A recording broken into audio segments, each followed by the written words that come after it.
Hello class, कैसे हैं आप सभी। I hope you all are very well. तो स्वागत है आपका अपने प्यारे चैनल एडुमिनिया पे।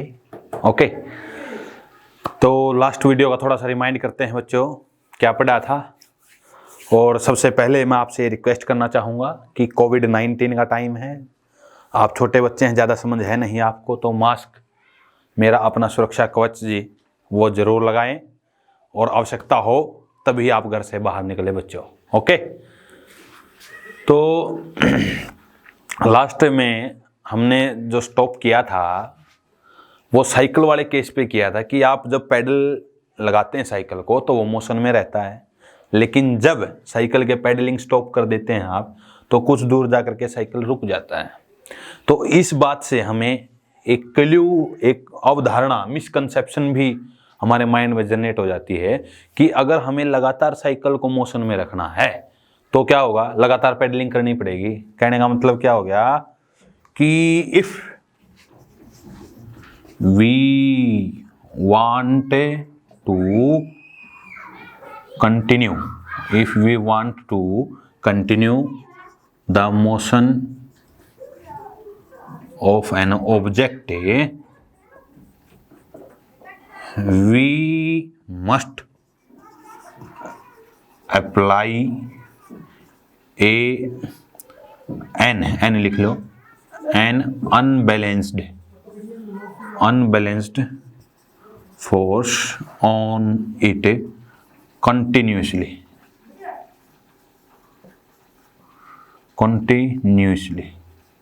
कहने का मतलब क्या बना कि अगर किसी ऑब्जेक्ट को हम लगातार मोशन में रखना चाहते हैं तो उसके ऊपर एक अनबैलेंस्ड फोर्स लगना चाहिए लगातार, तभी वो मोशन में रह पाएगा। तो ये स्टेटमेंट इनकरेक्ट है जी। इसको प्रूव करने के लिए सबसे पहले हम पढ़ेंगे गैलीलियोज एक्सपेरिमेंट। तो गैलीली जो शुरू में भी हमने डिस्कस किया था कि मोशन को सबसे पहले समझने का काम गैलीली ने किया, उसको देखते हैं क्या एक्सपेरिमेंट थे उसके। ओके, तो गैलीली ने क्या किया, दो इंक्लाइंड प्लेन लिए। इंक्लाइंड प्लेन का मतलब बता देता हूं मैं, जो जमीन के साथ कुछ एंगल पे हो। स्कूल वगैरह में आपके वो फिसलने वाला लगा रहता है ना, जिसपे बच्चे सीढ़ी से चढ़ के ऐसे ऐसे होगा ना जी, यहाँ सीढ़ी से बनी हुआ है बच्चों, ऐसे ऐसे ऐसे ऐसे ऐसे आप यहाँ पर जाते हैं, यहाँ से क्या करते हैं आप, फिसलन पट्टी जिसको बोलते हैं, ऐसे आते हैं ना नीचे। तो ये जमीन के साथ कुछ एंगल बनाया हुआ है, इसको बोलते हैं इंक्लाइंड प्लेन। तो जैसे मैं आपको दिखा रहा हूं अभी, गैलीली ने क्या किया, ऐसे, ये है इंक्लाइंड प्लेन, ये क्या है, इंक्लाइंड प्लेन। तो गैलीली ने दो इंक्लाइंड प्लेन लिए। क्या लिए, दो इंक्लाइंड प्लेन ऐसे, और उनके ऊपर एक मार्बल रोल किया। क्या किया, मार्बल रोल किया। मैं यहाँ पर एक डिब्बा ले रहा हूँ, मार्बल प्रेजेंट नहीं हो पाया है, सॉरी फॉर दैट। तो उसने यहाँ से छोड़ा मार्बल को, तो व्हाट विल ही सी, ऊपर गया इस इंक्लाइंड प्लेन पे, आपने देखा होगा, देखिए ऊपर जा रहा है इस पे भी। अब इंक्लाइंड प्लेन को थोड़ा सा बढ़ाएं, इसको घटाएं, तो क्या होगा, ज़्यादा ऊंचे तक गया, यहाँ तक गया। इसको स्लोप को और थोड़ा सा घटाएं और ज़्यादा ऊंचे तक गया। तो ये गैलीलियो ने ऑब्जर्व किया। क्या किया, अब इसी डायग्राम को अगर यहाँ पर समझें तो देखिए क्या पिक्चर बनी है कि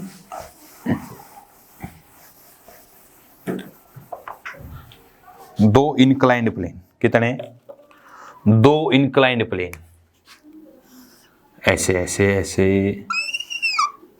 एक इंक्लाइंड प्लेन ये और एक इंक्लाइंड प्लेन ये, बिल्कुल आइडेंटिकल हैं जी, बिल्कुल आइडेंटिकल। यहाँ से एक मार्बल ड्रॉप किया जी, एक मार्बल ड्रॉप किया, तो वो क्या होगा, जितनी हाइट से ऐसे ऐसे आएगा, ऐसे ऐसे यहाँ तक चला गया, ऐसे ऐसे यहाँ तक चला गया। ये दिस इज इंक्लाइंड प्लेन 1 और ये है inclined plane 2, inclined plane 2। Okay, तो यहाँ से मार्बल ड्रॉप करें हैं, उतनी हाइट तक चला जाता है। सेकंड केस में क्या किया, इसके स्लोप को घटा दिया, यानी कि कम ऊंचा बना दिया। सेकंड केस में सेकंड केस में देखिए क्या किया गया है, इसका स्लोप थोड़ा सा कम कर दिया गया है, सही नहीं बन पा रहा है,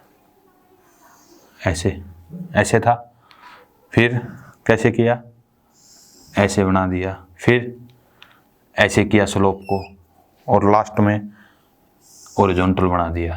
क्या बना दिया, हॉरिजॉन्टल, ऐसे।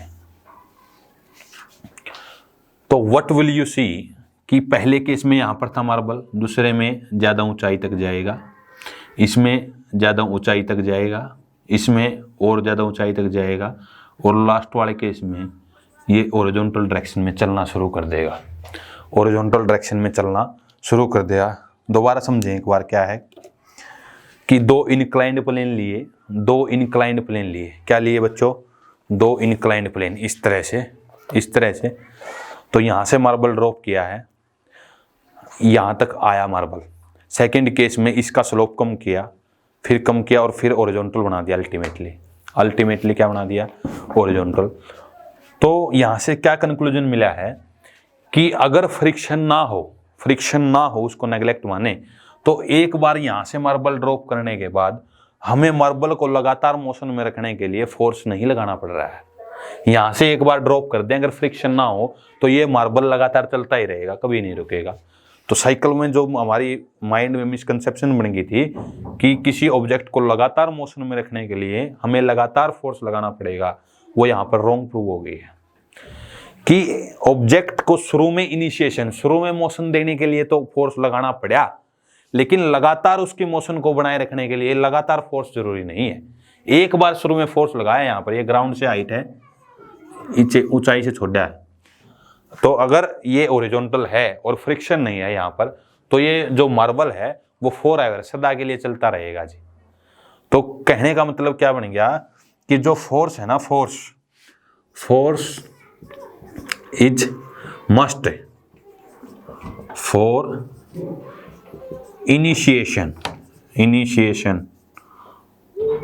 Of, must for initiation,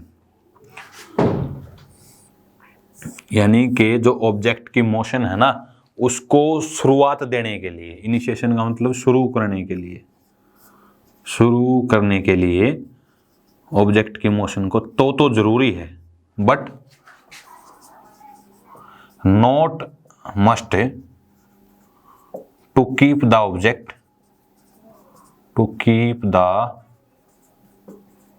object in continuous motion,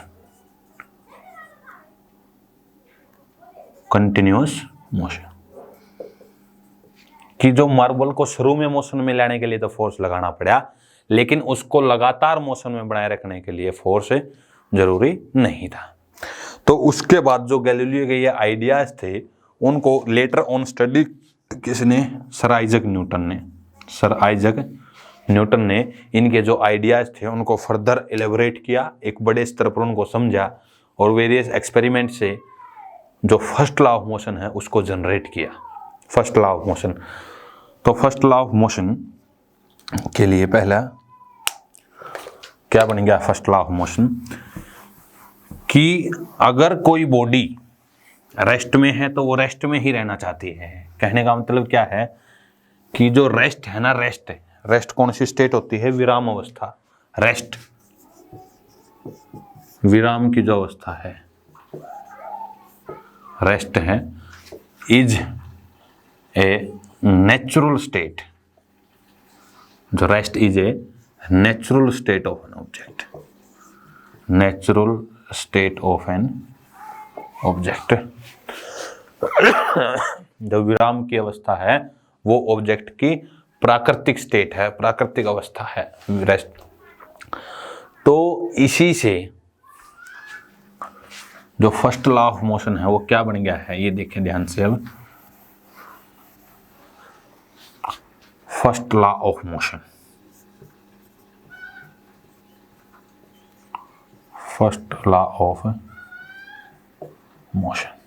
बहुत ही इंपॉर्टेंट है जी। इसका दूसरा नाम क्या है, अभी पढ़ेंगे आगे, law of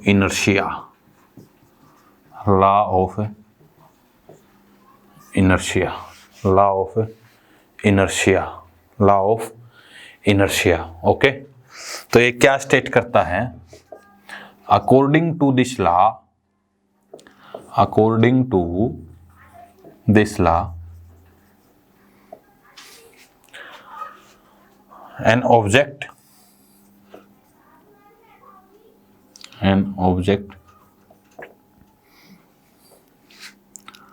either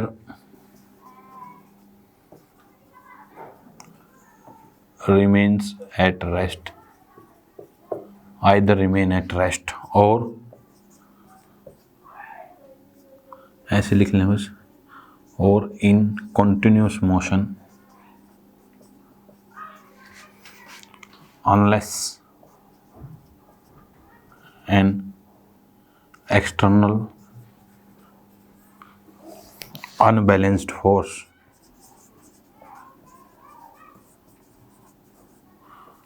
does not applied on it, does not applied on it।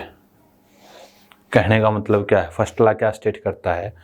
अगर कोई ऑब्जेक्ट रेस्ट में है तो वो रेस्ट में रहने की कोशिश करता है, और मोशन में है तो वो मोशन में रहने की कोशिश करेगा जब तक उस पर कोई एक्सटर्नल फोर्स नहीं लगेगा।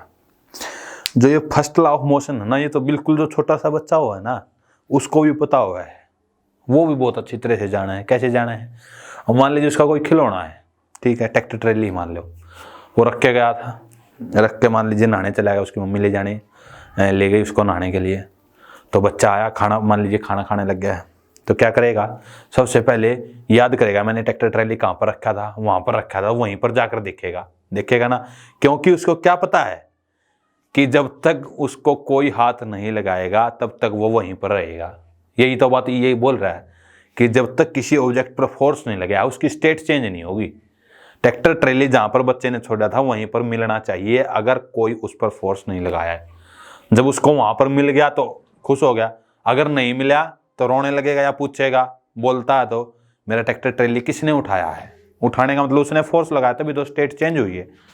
तो फर्स्ट लॉ तो बिल्कुल आपकी भी समझ में आ जाना चाहिए जब उसको पता है तो, कि an object either remain at rest, कि अगर कोई ऑब्जेक्ट रेस्ट में है तो वो रेस्ट में ही रहने की कोशिश करता है, और कंटिन्यूस मोशन में है तो मोशन में ही रहने की कोशिश करेगा जब तक उस पर कोई एक्सटर्नल फोर्स नहीं लगेगा।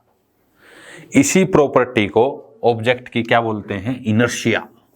इनर्शिया अपनी स्टेट ना चेंज करने की जो टेंडेंसी है उसकी। जैसे मान लीजिए ये बुक है, तो जब तक इसको उठाएंगे नहीं ये यहीं पर पड़ी रहेगी, चाहे 100 साल हो जाओ।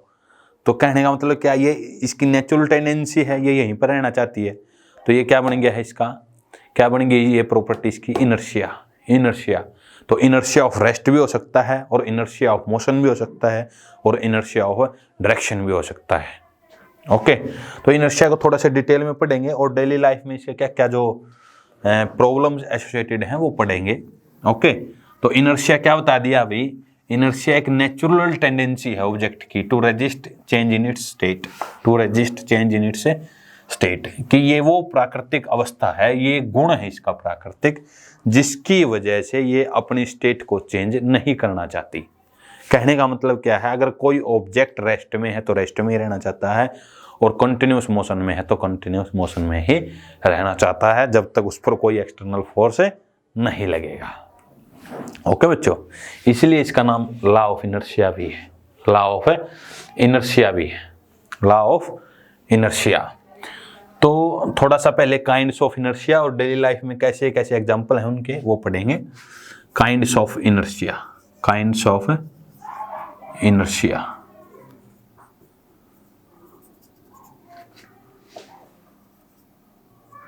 काइंड्स ऑफ इनर्शिया तो 3 तरह का है जी। फर्स्ट कौन सा है? फर्स्ट कौन सा है? Inertia of rest, inertia of rest, inertia of rest. Second कौन सा बच्चों? Inertia of motion, inertia of motion, inertia of motion. और थर्ड कौन सा है बच्चों? Inertia of direction, inertia of direction. ये होते हैं तीन। क्या क्या बताया है? Inertia of rest, inertia of motion और इनर्शिया ऑफ डायरेक्शन। ठीक है, तो बिल्कुल जो सिंपल बात है उससे शुरुआत करते हैं। बिल्कुल जो सिंपल बात है, आप सभी ने बस के अंदर ट्रैवल किया है, कार लगा लो, ओके। तो बस के अंदर आपने एक चीज ऑब्जर्व की होगी, जैसे मान लीजिए बस चल रही है, ओके। तो बस चल रही है, आप बैठे हैं सीट पे या खड़े भी हैं सपोज, एकदम से ब्रेक लगेंगे, एकदम से क्या लगे? ब्रेक लगे, तो आप कहाँ जाते हैं बच्चों? आगे की तरफ जाते हैं ना, आगे की तरफ तो जाते हैं, है ना। को केयरलेसली बैठा तो मुंह भी फूट सके ना उसका, मतलब जो जागरूक ना हो, ओके। तो जो दूसरा और देखें, लगेज, जैसे सामान रखें हम छत पे, तो उसको रस्सी से बांधते हैं, रस्सी से क्या करते हैं? उसको बांधते हैं। तो इसमें इनर्शिया कैसे काम कर रहा है बच्चों, कि जब बस चल रही है, जब बस क्या हो रही है? चल रही है,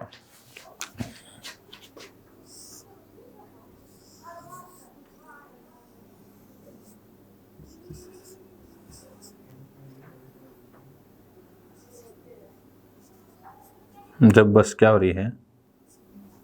चल रही है, ओके। आप यहां पर बैठे हैं, ठीक है। तो मान लीजिए बस चल रही है 60 किलोमीटर पर आवर की स्पीड से। किसकी स्पीड से चल रही है? 60 किलोमीटर पर आवर की स्पीड से। जो आपका बेस वाला पोर्शन है, जो आपका बेस यानी कि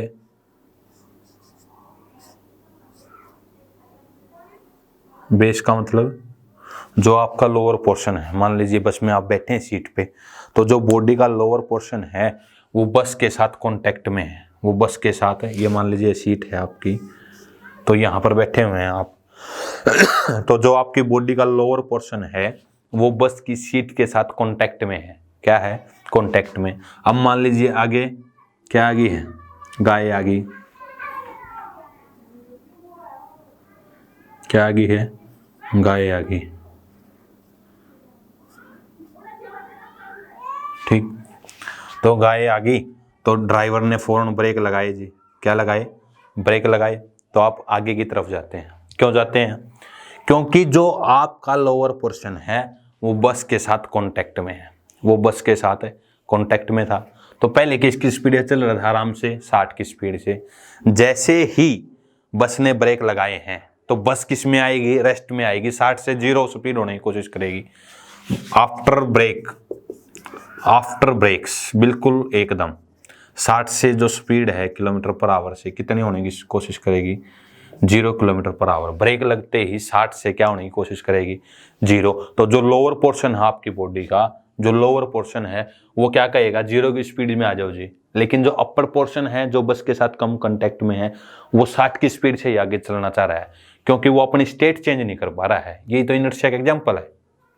समझ में आ रही कुछ बात? जो बॉडी का आपकी लोअर सॉरी तबीयत थोड़ी सी खराब चल रही भाई।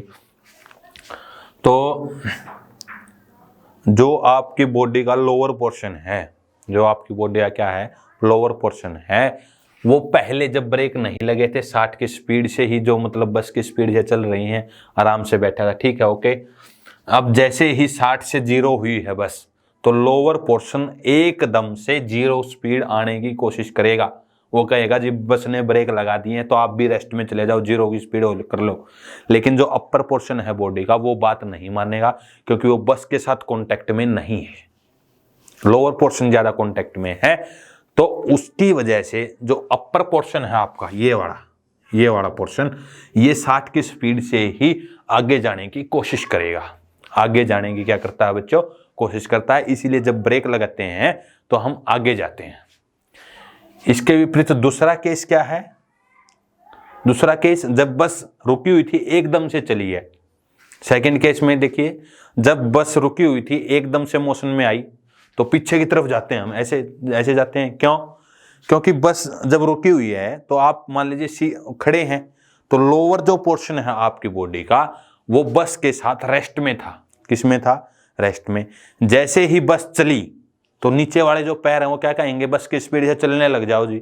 लेकिन जो अपर पोर्शन है बॉडी का वो क्या कहेगा, रेस्ट में ही रहो जी। कुछ समझ में आ रही है बात? दोनों ही डिफरेंट डिफरेंट केस हैं। जब बस चल रही है ब्रेक लगेंगे तो आगे की तरफ जाते हैं, जब बस खड़ी थी रेस्ट में थी एकदम से चलेगी तो पीछे की तरफ जाते हैं। दोनों क्लियर हुए? कुछ बात, क्या बात बताई है? जब बस चल रही थी तो लोअर पोर्शन है ना, बस की स्पीड है, जो बस की स्पीड है वही अटेन करता है 60 किलोमीटर पर आवर की स्पीड से। ये ठीक है ठीक है। जैसे ही ब्रेक लगे लोअर पोर्शन ये बोलेगा बस रुक गई जी, आप भी रुक जाओ, लेकिन अपर बॉडी ने कहेगी कि इनर्शिया की वजह से कि हम तो आगे की तरफ चलेंगे जी, इसलिए हम आगे की तरफ जाते हैं। लेकिन दूसरे केस में जब बस रुकी हुई थी एकदम से चलती है तो पीछे की तरफ जाते हैं, क्योंकि लोअर पोर्शन बस के साथ रेस्ट में था। जब वो रेस्ट में थी जैसे ही चली, नीचे वाले जो पोर्शन है पैर है हमारे वो तो ये कहेंगे बस की स्पीड है चलो, लेकिन अपर जो पोर्शन हमारी बॉडी का वो उसका विरोध करती है, वो कहती है कि रेस्ट में ही रहो, इसीलिए हम पीछे की तरफ जाते हैं। किसकी तरफ जाते हैं? पीछे की तरफ जाते हैं। ये जो inertia of rest, inertia of rest, inertia of किसका एग्जांपल है? ये रेस्ट का, जब बस रुकी हुई थी।